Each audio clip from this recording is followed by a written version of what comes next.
पानवाली कहानी आचार्य चतुरसेन शास्त्री। लखनऊ के अमीनाबाद पार्क में इस समय वहाँ घंटाघर है। वहाँ से 70 वर्ष पूर्व एक छोटी सी टूटी हुई मस्जिद थी, जो भूतों वाली मस्जिद कहलाती थी। और अब जहाँ गंगा पुस्तकमाला की आलीशान दुकान है, वहाँ एक छोटा सा 1 मंजिला घर था। चारों तरफ न आज की घसी बाहर थी, न बिजली की चमक, न बढ़िया सड़कें, न मोटर, न मैम साहिबाओं का इतना जमघट। लखनऊ के आखिरी बादशाह प्रसिद्ध वाजिद अली की अमलदारी थी। अय्याशी और ठाट-बाट के दौर दौरे थे, मगर इस मोहल्ले में रौनक न थी। उस घर में एक टूटी सी कोठरी में एक बुढ़िया मनहूस सूरत, सन के समान बालों को बिखेरे बैठी किसी की प्रतीक्षा कर रही थी। घर में एक दिया धीमी आभा से टिमटिमा रहा था। रात के 10 बज गए थे। जाड़े के दिन थे। सभी लोग अपने अपने घर में रजाइयों में मुंह लपेटे पड़े थे। गली और सड़क पर सन्नाटा था। धीरे धीरे बढ़िया वस्त्रों से आच्छादित एक पालकी इस टूटे घर के द्वार पर चुपचाप रुकी और काले वस्त्रों से आच्छादित एक स्त्री मूर्ति ने बाहर निकलकर धीरे से द्वार पर थपकी दी। तत्काल द्वार खुला और स्त्री ने घर में प्रवेश किया।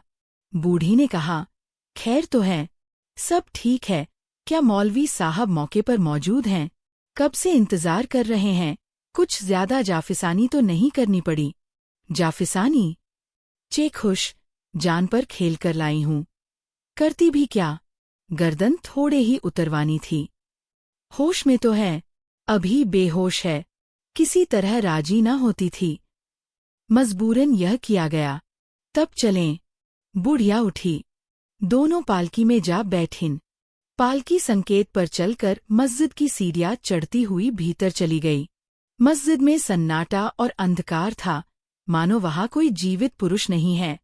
पालकी के आरोहियों को इसकी परवाह न थी। वे पालकी को सीधे मस्जिद के भीतरी कक्ष में ले गए। यहाँ पालकी रखी। बुढ़िया ने बाहर आकर एक कोठरी में प्रवेश किया। वहाँ एक आदमी सिर से पैर तक चादर ओढ़े सो रहा था। बुढ़िया ने कहा, उठिए मौलवी साहब, मुरीदों का ताबीज इनायत कीजिए। क्या अभी बुखार नहीं उतरा? अभी तो चढ़ा ही है, कहकर मौलवी साहब उठ बैठे। बुढ़िया ने कुछ कान में कहा। मौलवी साहब सफ़ेद दाढ़ी हिलाकर बोले, समझ गया, कुछ खटका नहीं है। हैदर खोजा मौके पर रोशनी लिए हाजिर पहुंचेगा, मगर तुम लोग बेहोशी की हालत में उसे किस तरह? आप बेफिक्र रहें, बस सुरंग की चाबी इनायत करें। मौलवी साहब ने उठकर मस्जिद की बाईं ओर के चबूतरों के पीछे वाले भाग में जाकर एक कब्र का पत्थर किसी तरकीब से हटा दिया। वहाँ सीढ़ियाँ निकल आईं। बुढ़िया उसी तंग तहखाने के रास्ते उसी काले वस्त्र से आच्छादित लंबी स्त्री के सहारे एक बेहोश स्त्री को नीचे उतारने लगी। उनके चले जाने पर मौलवी साहब ने गौर से इधर-उधर देखा और फिर किसी गुप्त तरकीब से तहखाने का द्वार बंद कर दिया। तहखाना फिर कब्र बन गया। उन 1000 फानूसों में कसूमी बत्तियां जल रही थीं और कमरे की दीवार गुलाबी साटन के पर्दों से छिप रही थी। फर्श पर ईरानी कालीन बिछा था, जिस पर निहायत नफीस और खुशरंग काम बना हुआ था। कमरा खूब लंबा चौड़ा था। उसमें तरह तरह के ताज़े फूलों के गुलदस्ते सजे हुए थे और हिना की तेज महक से कमरा महक रहा था। कमरे के एक बाजू में मखमल का बालिस्त भर ऊंचा एक गद्दा बिछा था। उस पर बड़ी सी मसंद लगी थी, जिस पर 4 सुनहरे खंभों पर मोती की झालर का चंदोवा तना था। मसंद पर एक बलिष्ठ पुरुष उत्सुकता से किंतु अलसाया बैठा था। इसके वस्त्र अस्त-व्यस्त थे। इसका मोती के समान उज्ज्वल रंग, कामदेव को मात करने वाला प्रदीप्त सौंदर्य, झब्बेदार मूछें, रस भरी आँखें और मदिरा से प्रफुल्लित होंठ कुछ और ही समा बांध रहे थे। सामने पानदान में सुनहरी गिलौरियाँ भरी थीं। इत्रदान में शीशियाँ लुढ़क रही थीं। शराब की प्याली और सुराही क्षण-क्षण पर खाली हो रही थी। वह सुगंधित मदिरा मानो उसके उज्ज्वल रंग पर सुनहरी निखार ला रही थी। उसके कंठ में पन्ने का एक बड़ा सा कंठा पड़ा था और उंगलियों में हीरे की अंगूठियां बिजली की तरह दमक रही थीं। यही लाखों में दर्शनीय पुरुष लखनऊ के प्रख्यात नवाब वाजिद अली शाह थे। कमरे में कोई न था। वह बड़ी आतुरता से किसी की प्रतीक्षा कर रहे थे। वह आतुरता क्षण क्षण पर बढ़ रही थी। एकाएक एक खटका हुआ। बादशाह ने ताली बजाई और वह लंबी स्त्री मूर्ति सिर से पैर तक काले वस्त्रों में शरीर को लपेटे मानो दीवार फाड़ कर आ उपस्थित हुई। आहे मेरी गबरू, तुमने तो इंतजार ही में मार डाला। क्या गिलौरिया लाई हो? मैं हुजूर पर कुर्बान। इतना कहकर वह काला लबादा उतार डाला। उफ गजब! उस काले आवेष्टन में मानो सूर्य का तेज छिपा था। कमरा चमक उठा। बहुत बढ़िया चमकीले विलायती साटन की पोशाक पहने एक सौंदर्य की प्रतिमा इस तरह निकल आई जैसे राख के ढेर में से अंगार। इस अनिष्ट सौंदर्य की रूपरेखा कैसे बयान की जाए? इस अंग्रेजी राज्य और अंग्रेजी सभ्यता में जहाँ क्षणभर चमककर बादलों में विलीन हो जाने वाली बिजली सड़क पर ढूंढी जाए, इस अंधकारमय रात्रि में उसे खड़ा कर दिया जाए तो कसौटी पर स्वर्ण रेखा की तरह दीप्त हो उठे, और यदि वह दिन के उज्ज्वल प्रकाश में खड़ी कर दी जाए तो उसे देखने का साहस कौन करे?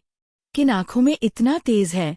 उस सुगंधित और मधुर प्रकाश में मदिरारंजित नेत्रों से वाजिदली की वासना उस रूपज्वाला को देखते ही भड़क उठी। उन्होंने कहा, रूपा, जरा नजदीक आओ। एक प्याला शीराजी और अपनी लगाई हुई अंबरी पान की बीड़िया तो दो।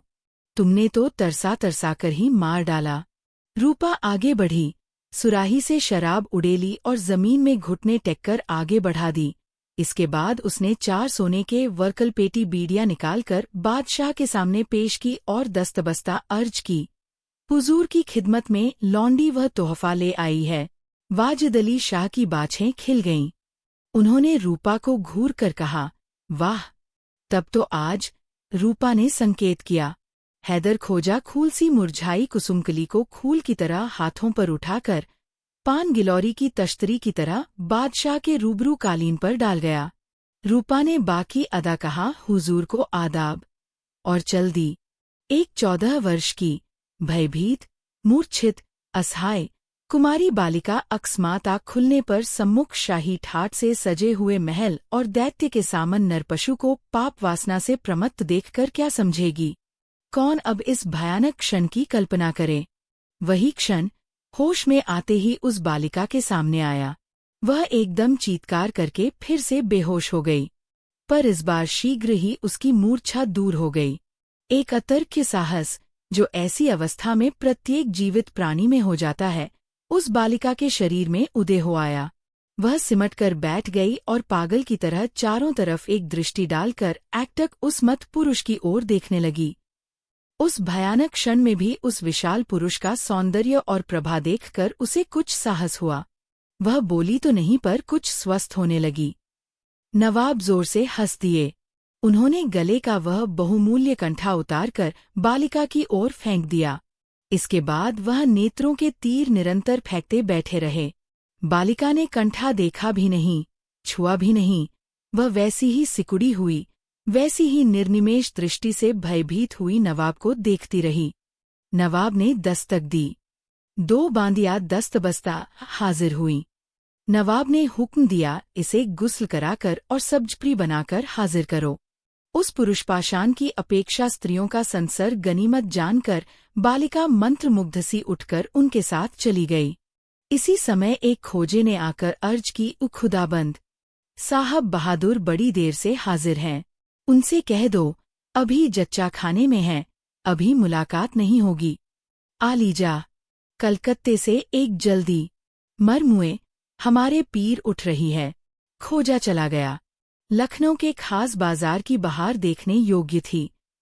शाम हो चली थी और छिड़काव हो गया था। इक्कों और बहलियों, पालकियों और घोड़ों का अजीब जमघट था। आज तो उजाड़ अमीनाबाद का रंग ही कुछ और है। तब यही रौनक चौक को प्राप्त थी। बीच चौक में रूपा की पानों की दुकान थी। फानूसों और रंगीन झाड़ों से जगमगाती गुलाबी रोशनी के बीच स्वच्छ बोतल में मदिरा की तरह रूपा दुकान पर बैठी थी। 2 निहायत हसीन लौड़िया पान की गिलौरिया बनाकर उनमें सोने का वर्क लपेट रही थी। बीच बीच में अटखेलियां भी कर रही थीं। आजकल के कलकत्ते के कोरिंथियन थिएटर रंगमंच पर भी ऐसा मोहक और आकर्षक दृश्य नहीं दिख पड़ता जैसा उस समय रूपा की दुकान पर था। ग्राहकों की भीड़ का पार न था। रूपा खास ग्राहकों का स्वागत कर पान दे रही थी। बदले में खनाखन अशर्फियों से उसकी गंगाज मुनी काम की तश्तरी भर रही थी। वे अशर्फिया रूपा की एक अदा, एक मुस्कराहट, केवल एक कटाक्ष का मोल थी। पान की गिलौरियां तो लोगों को घाटे में पड़ती थीं। एक नाजुक अंदाज नवाबजादे तामजाम में बैठे अपने मुसाहबों और कहारों के झुंड के साथ आए और रूपा की दुकान पर तामजाम रोका। रूपा ने सलाम करके कहा, मैं सदके शाहजादा साहब, जरा बांदी की एक गिलौरी कबूल फरमावें। रूपा ने लौड़ी की तरफ इशारा किया। लौड़ी सहमती हुई सोने की एक रकाबी में 5 से 7 गिलौरियां लेकर तामजाम तक गई। शाहजादे ने मुस्कुराकर 2 गिलौरियां उठाई, एक मुट्ठी अशर्फिया तश्तरी में डालकर आगे बढ़े। एक खास साहब बालों में मेहंदी लगाए, दिल के बासली के जूते पहने, तंजेब की चपकन कसे, सिर पर लैसदार ऊंची चोटी लगाए आए। रूपा ने बड़े तपाक से कहा, अक्खा खास साहब, आज तो हुजूर रास्ता भूल गए। अरे कोई है, आपको बैठने की जगह दे। अरे गिलौरिया तो लाऊं। खास साहब रूपा के रूप की तरह चुपचाप गिलौरियों के रस का घूंट पीन लगे। थोड़ी देर में एक अंधेर मुसलमान अमीर जादे की शक्ल में आए। उन्हें देखते ही रूपा ने कहा, अरे हुजूर तशरीफ ला रहे हैं। मेरे सरकार, आप तो ईद के चांद हो गए। कहिए, खैराफियत है। अरे मिर्जा साहब को गिलौरियां दी। तश्तरी में खनाखन हो रही थी और रूपा की रूप और पान की हाट खूब गर्मा रही थी। ज्यों-ज्यों अंधकार बढ़ता जाता था, त्यों-त्यों रूप पर रूपा की दोपहरी चढ़ रही थी। धीरे धीरे एक पहर रात बीत गई। ग्राहकों की भीड़ कुछ कम हुई। रूपा अब सिर्फ कुछ चुने हुए प्रेमी ग्राहकों से घुल-घुलाकर बातें कर रही थी। धीरे धीरे एक अजनबी आदमी दुकान पर आकर खड़ा हो गया। रूपा ने अप्रतिभ होकर पूछा, आपको क्या चाहिए? आपके पास क्या क्या मिलता है? बहुत सी चीजें। क्या पान खाइएगा? क्या हर्ज है? रूपा के संकेत से दासी बालिका ने पान की तश्तरी अजनबी के आगे धर दी। 2 बीड़ियां हाथ में लेते हुए उसने कहा, इनकी कीमत क्या है बी साहबा? जो कुछ जनाब दे सकें। ये बात है। तब ठीक, जो कुछ मैं ले सका वह लूंगा भी। अजनबी हंसा नहीं। उसने भेद भरी दृष्टि से रूपा को देखा। रूपा की भ्रिकुटी जरा टेढ़ी पड़ी और वह एक बार तीव्र दृष्टि से देखकर फिर अपने मित्रों के साथ बातचीत में लग गई। पर बातचीत का रंग जमा नहीं। धीरे धीरे मित्रगण उठ गए। रूपा ने एकांत पाकर कहा, क्या हुजूर का मुझसे कोई खास काम है? मेरा तो नहीं, मगर कंपनी बहादुर का है। रूपा काँप उठी। वह बोली, कंपनी बहादुर का क्या हुक्म है? भीतर चलो कहा जाए। मगर माफ कीजिए, आप पर यकीन कैसे हो? ओह, समझ गया। बड़े साहब की ये चीज तो तुम शायद पहचानती ही होगी। ये कहकर उन्होंने एक अंगूठी दूर से दिखा दी। समझ गई। आप अंदर तशरीफ लाइए। रूपा ने एक दासी को अपने स्थान पर बैठाकर अजनबी के साथ दुकान के भीतरी कक्ष में प्रवेश किया। दोनों व्यक्तियों में क्या बातें हुईं, ये तो हम नहीं जानते, मगर उसके ठीक 3 घंटे बाद 2 व्यक्ति काला लबादा ओढ़े दुकान से निकले और किनारे लगी हुई पालकी में बैठ गए। पालकी धीरे धीरे उसी भूतों वाली मस्जिद में पहुंची। उसी प्रकार मौलवी ने कब्र का पत्थर हटाया और एक मूर्ति ने कब्र के तहखाने में प्रवेश किया।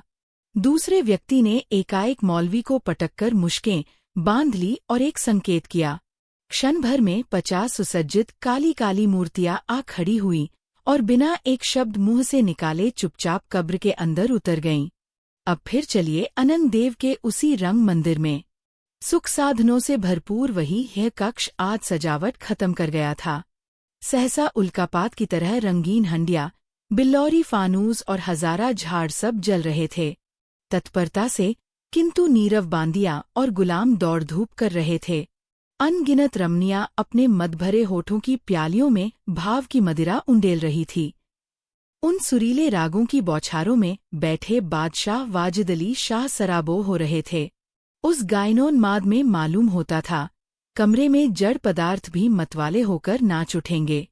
नाचने वालियों के ठुमके और नूपुर की ध्वनि सोते हुए यौवन से ठोकर मारकर कहती थी, उठ उठ, ओ मतवाले उठ।